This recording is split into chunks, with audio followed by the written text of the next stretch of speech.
My name is Brent Gish. I have been a lifelong resident of Mahnomen County, born and raised about 20 miles from here, and so I tell people I haven't gone far in life.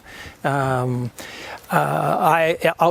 of my military service, I was drafted in the late 60s and came back thinking, I'm going to go to law school, but I lacked an essential resource, which was money.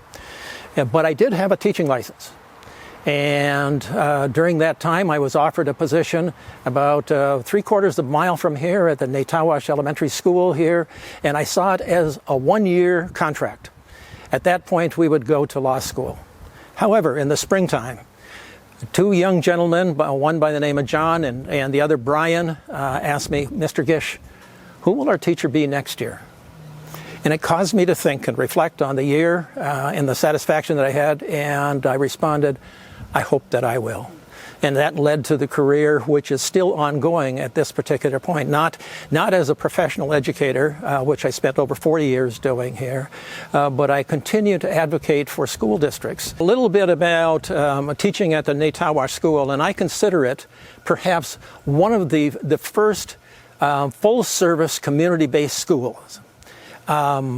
What we had was something very unique. We had great connections with the Indian Health Service as well as county services. So what we were able to do was to partner with them, and so that our teachers could teach and focus on their expertise, and health professionals would come in for primary care. We had access to dental, to vision, to mental health, just to name a few at that particular time. And this goes back into the 70s and 80s, and so it was really cutting edge at the particular time. But I am a firm believer in it, because what comes about with that kind of thing is a partnership that is formed not only with those agencies, but with the families themselves, as they see us as an advocate, not just for their child and their education here, but also for the whole child, which is their physical health, their mental health, dental health, vision, and whatever. And so it becomes that kind of collaboration that makes us stronger as a school and stronger as a community as well. It is my strong belief that if the achievement gap is actually going to be accomplished, it's going to be accomplished in that 0 to 5-year-old. And the investment that has been made through scholarships in early childhood is certainly a step in the right direction. But we can't give up there, because as the gains are made in those impoverished communities, or those that have the greatest challenges here, all other districts are growing as well. And so Minnesota should be absolutely ashamed that the achievement gap with minority subgroups here versus the achievement as a state. Minnesota is one of the leaders in the top 5, and many times it's number 1, in math, for example, here. But we also have the largest gap with minorities here in the nation. It's appalling.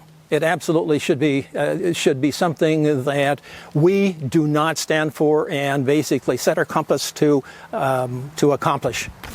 It's been my experience in over 40 years in working as a professional educator, both as a teacher and a school administrator in 2 different school districts in Minnesota, both of them on reservations, one on the White Earth Nation, the other on the Red Lake Nation, where I've been blessed with great staff members, great board members here, and a student population that is absolutely second to none. However, when we've had issues here, we have more often than not, we have gone to our Democratic partners in the state legislature to address those needs. It's not like we ignored our Republican friends. It's just that there's been more willingness to hear the issues that we bring forward, and not only hear, to address them proactively. And I can cite some when we've come with building projects here and asking for state bonding. on projects that we've had.